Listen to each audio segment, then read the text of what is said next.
Kung gusto mong matupad ang mga hiling mo sa buhay, ay subukan mong tumingin sa kalangitan mamayang gabi dahil ngayong araw ay makakasaksi tayo ng maramihang meteor shower o shooting star.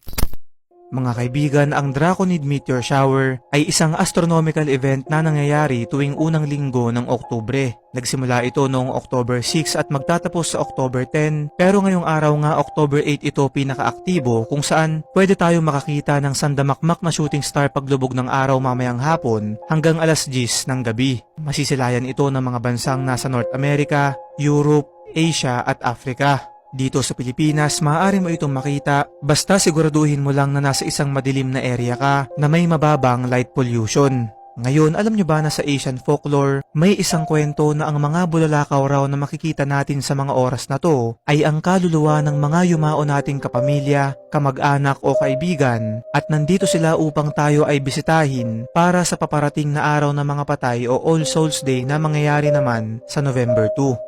Ayon naman sa Greek astronomer na si Ptolemy, nangyayari ang bagay na to sa tuwing tinititigan ng mga Diyos ang ating planeta, kaya naman ito rin daw ang tamang oras upang sabihin natin ang ating mga kahilingan sapagkat may malaking tsansang ito ay matupad.